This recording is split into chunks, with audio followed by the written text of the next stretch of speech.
La plupart des personnes de plus de 60 ans s'inquiètent des grandes maladies, crise cardiaque, accident vasculaire cérébral, cancer, Alzheimer. Mais et si je vous disais qu'il existe une affection silencieuse qui est à l'origine de beaucoup d'entre elles, et que ces premiers signes d'alerte sont des choses que vous ressentez probablement tous les jours et que vous considérez simplement comme un signe de vieillissement? Je parle de cette sensation lourde et douloureuse dans les jambes la nuit, de ces picotements ou engourdissements agaçants dans les pieds, de ces crampes douloureuses qui vous réveillent d'un sommeil profond, ou de vos mains constamment froides.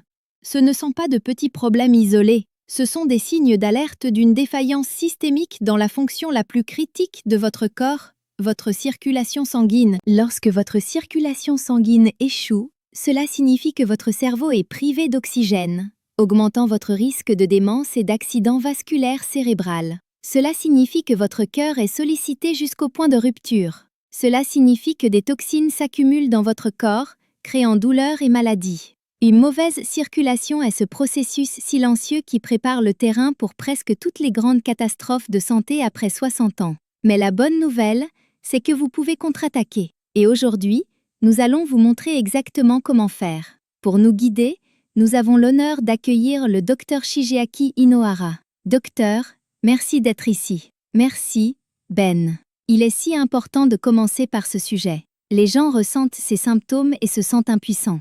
Mais nous ne sommes jamais impuissants.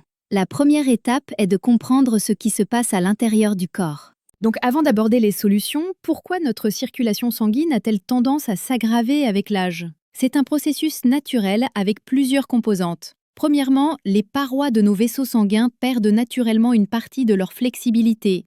Elles deviennent plus rigides. Deuxièmement, les petites valves à l'intérieur de nos veines qui aident à pousser le sang vers le cœur peuvent devenir plus faibles. Et troisièmement, notre sang peut devenir légèrement plus épais. Ces petits changements, accumulés au fil des ans, rendent beaucoup plus difficile pour le cœur de faire circuler le sang efficacement vers les parties les plus éloignées du corps, comme nos pieds et notre cerveau. Cela a parfaitement du sens et c'est pourquoi ces signes d'alerte apparaissent. Guidons nos téléspectateurs à travers les 6 signes d'alerte les plus courants afin qu'ils apprennent à écouter leur corps. Docteur, quel est le premier signe que les gens remarquent généralement? Le tout premier est souvent l'engourdissement et les picotements dans les jambes et les pieds. C'est cette sensation d'aiguille ou le sentiment que votre pied s'est endormi, même si vous n'avez pas été assis dans une position étrange. Et cette sensation est un signal direct de vos nerfs indiquant qu'ils ne reçoivent pas assez d'oxygène et de nutriments de votre sang. Le service de livraison est en retard et les nerfs sont les premiers à se plaindre. Le deuxième signe est très courant, des pieds constamment froids. Même dans une pièce chaude sous une couverture, les pieds restent froids au toucher. C'est parce que le sang est ce qui transporte la chaleur de notre corps. Si pas assez de sang chaud atteint vos pieds, ils seront froids. Le troisième signe peut être très douloureux, des crampes musculaires fréquentes, surtout dans les mollets la nuit. Cette douleur aiguë et saisissante se produit lorsque les muscles ne reçoivent pas assez d'oxygène et ne peuvent pas évacuer correctement les déchets comme l'acide lactique. Les quatrième et cinquième signes sont visibles. Des changements de couleur de la peau, comme la peau de vos jambes devenant pâle ou même légèrement bleue, et l'apparition de varices qui sont un signe que les valves dans les veines défaillent. Et le sixième et dernier signe est celui qui peut perturber terriblement le sommeil, le syndrome des jambes sans repos. Cette envie irrésistible de bouger les jambes lorsque vous essayez de vous reposer peut souvent être un symptôme d'une mauvaise circulation déclenchant des sensations nerveuses inconfortables. Si vous avez déjà ressenti l'un de ces signes, et que vous voulez apprendre les solutions naturelles, veuillez taper le numéro 1 dans les commentaires ci-dessous et assurez-vous de vous abonner. C'est complètement gratuit et ce guide est essentiel pour toute personne de plus de 50 ans. Docteur, merci d'avoir clarifié ces 6 signes d'alerte. Il est si important de savoir quoi chercher et d'écouter notre corps. Maintenant, passons aux solutions. Vous avez toujours enseigné que la guérison commence de l'intérieur vers l'extérieur. Parlons donc des vitamines spécifiques qui peuvent aider à nourrir nos vaisseaux sanguins et à améliorer cette circulation sanguine vitale. Commençons par la vitamine que tout le monde connaît, mais peut-être pour une raison à laquelle ils ne s'attendent pas. La première est la vitamine C. La plupart des gens pensent à la vitamine C pour combattre les rhumes, mais c'est l'une des vitamines les plus importantes pour la force et la flexibilité réelle de vos vaisseaux sanguins. C'est absolument correct. Et la science derrière cela est simple mais profonde. Vos vaisseaux sanguins ne sont pas juste des tuyaux rigides, ce sont des tissus vivants composée principalement d'une protéine forte et flexible appelée collagène. La vitamine C agit comme une molécule aide essentielle que votre corps doit absolument avoir pour produire et réparer ce collagène. Sans assez de vitamine C, votre corps ne peut pas construire des parois de vaisseau solides. Elles peuvent devenir plus faibles et plus sujettes aux dommages au fil du temps. C'est comme essayer de construire un mur de briques solide avec un mortier faible et friable. Une très bonne façon de l'expliquer, et la meilleure façon d'obtenir cette vitamine n'est pas d'une grande bouteille de pilule, mais de votre alimentation quotidienne. Les sources sont merveilleuses, délicieuses et faciles à trouver. Bien sûr, il y a les agrumes comme les oranges, les citrons et les pamplemousses. Mais vous pouvez aussi trouver encore plus de vitamine C dans les kiwis, les fraises et les poivrons rouges. Les légumes à feuilles sombres, comme les épinards et le chou frisé, sont aussi d'excellentes sources. C'est incroyable comment la nature fournit ses outils de guérison puissants dans des aliments si simples et beaux.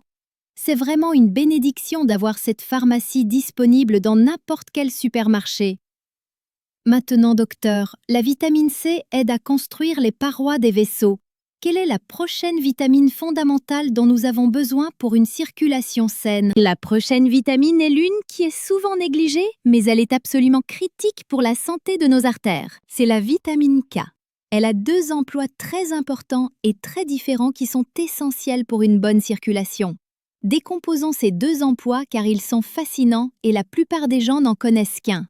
Premièrement, comme certains le savent, la vitamine K est essentielle pour une coagulation sanguine appropriée. Elle aide votre corps à créer les protéines qui vous empêchent de saigner excessivement lorsque vous vous coupez.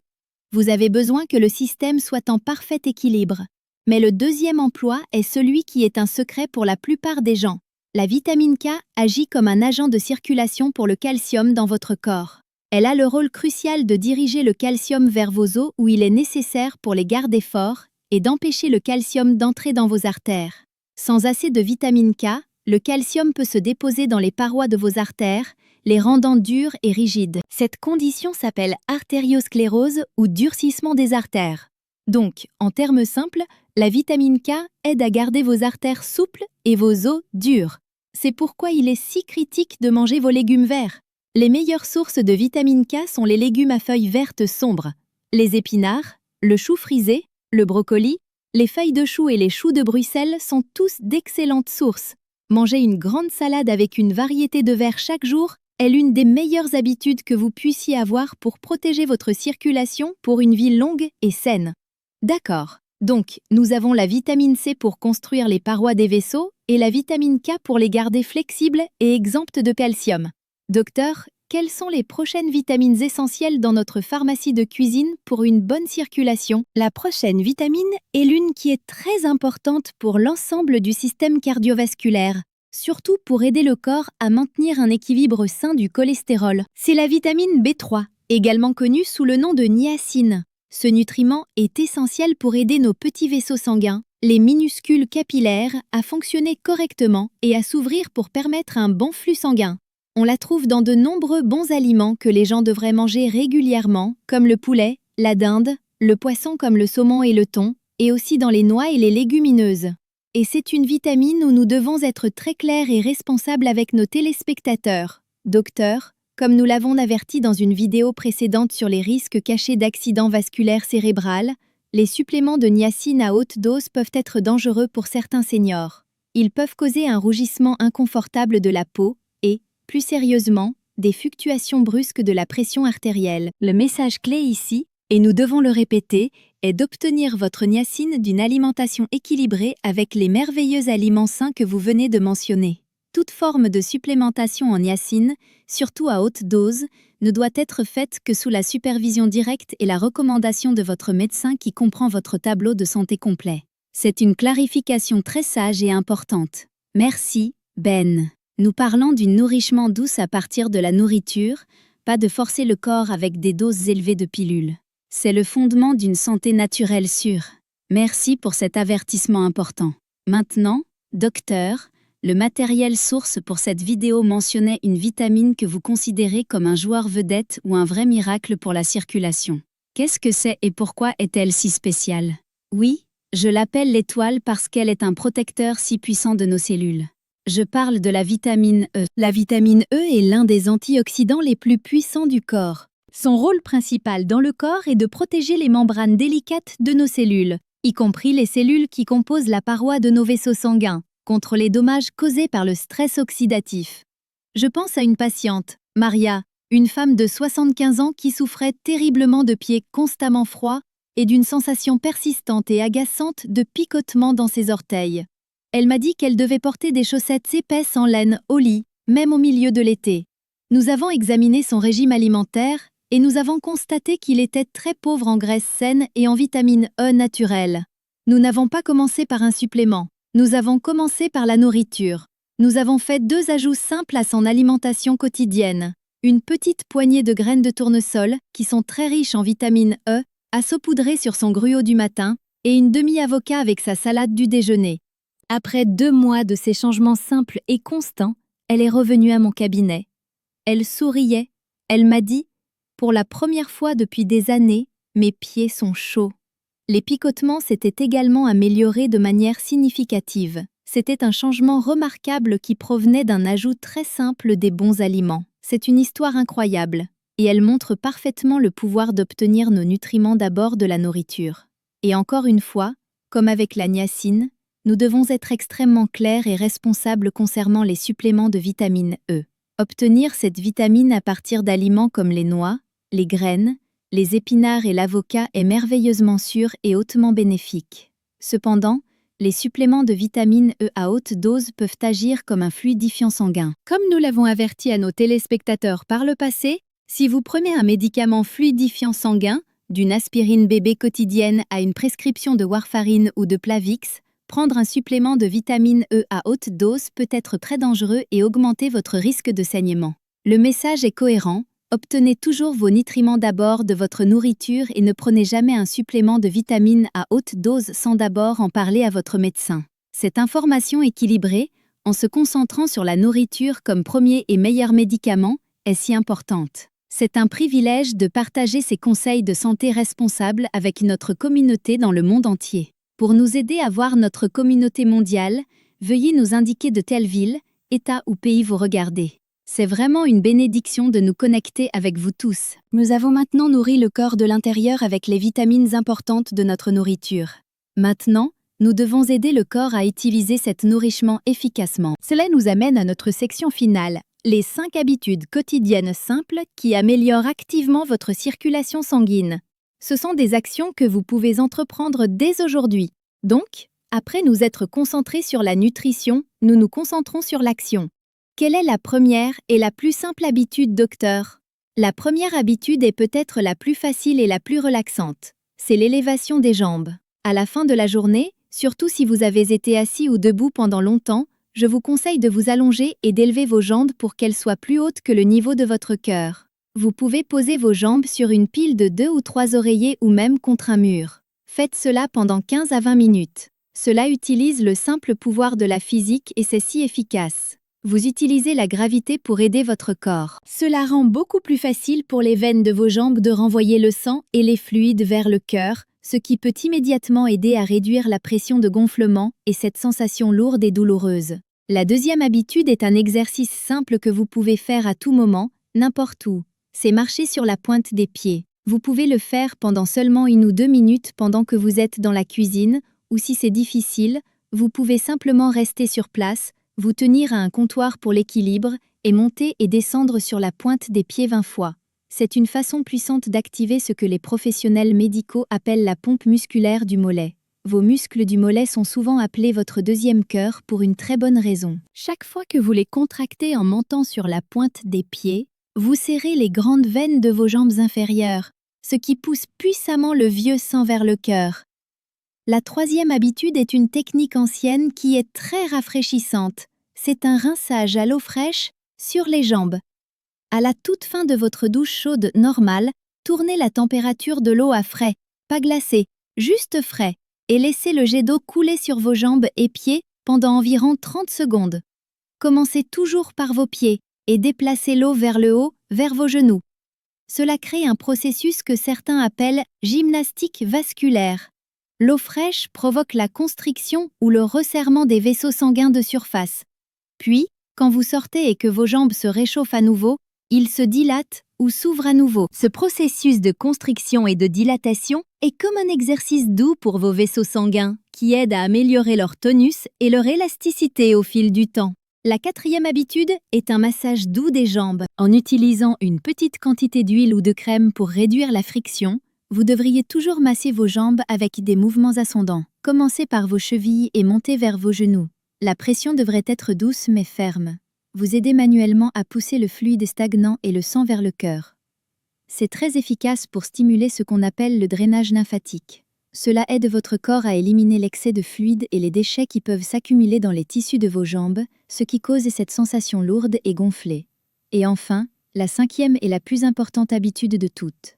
C'est le fondement qui soutient tout le reste. Vous devez avoir une activité physique régulière. Le meilleur, le plus simple et le plus sûr exercice pour la circulation est la marche. Si vous en êtes capable, vous devriez viser au moins 30 minutes de marche la plupart des jours de la semaine. Absolument. L'exercice régulier renforce votre cœur, qui est la ponte principale de votre corps.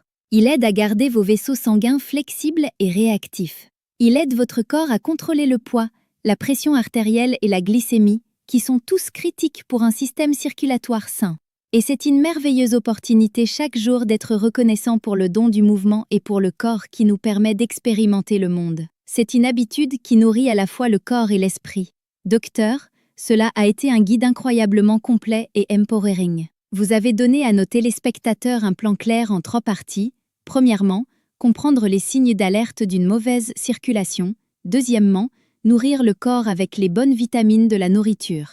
Et troisièmement, passer à l'action avec des habitudes quotidiennes simples. C'est un blueprint parfait pour une meilleure santé des seniors. Ici à Healthier Daily, nous croyons en la fourniture de ce genre de conseils pratiques et holistiques que vous pouvez réellement utiliser. En combinant ces stratégies, vous adoptez une approche proactive puissante pour votre santé.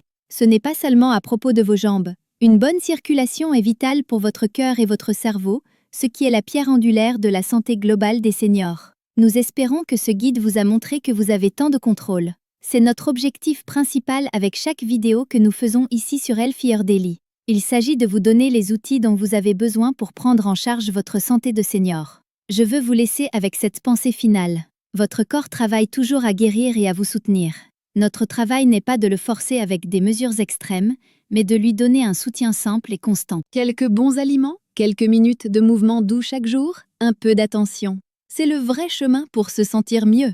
Ne vous découragez pas. Commencez par une seule petite chose aujourd'hui et vous êtes déjà en route. C'est le message parfait pour conclure. Docteur, commencez par une petite chose. C'est une approche merveilleuse et douce et un rappel d'être reconnaissant pour la capacité incroyable de notre corps à guérir lorsque nous lui donnons les soins dont il a besoin. Et bien sûr, la première étape la plus sage est toujours de discuter de votre santé personnelle avec votre propre médecin, surtout si vous avez une affection circulatoire sérieuse ou si vous prenez plusieurs médicaments. Veuillez vous rappeler que notre conversation d'aujourd'hui est à des fins éducatives. Ce n'est pas un substitut au conseil personnel direct de votre propre médecin. Si vous avez trouvé ce guide utile, veuillez liker cette vidéo pour aider les autres à la trouver et assurez-vous de la partager avec un ami ou un membre de la famille qui pourrait éprouver ces symptômes. Si vous n'êtes pas encore abonné, veuillez vous abonner à notre chaîne. C'est complètement gratuit et cela vous assure de ne pas manquer notre prochain guide de santé pratique. Et pour notre discussion communautaire aujourd'hui, nous aimerions savoir, parmi les 5 habitudes simples que nous avons discutées, laquelle êtes-vous le plus prêt à essayer cette semaine? Veuillez partager votre première étape dans les commentaires ci-dessous. Votre engagement pourrait être l'inspiration dont quelqu'un d'autre a besoin. Merci d'avoir été avec nous.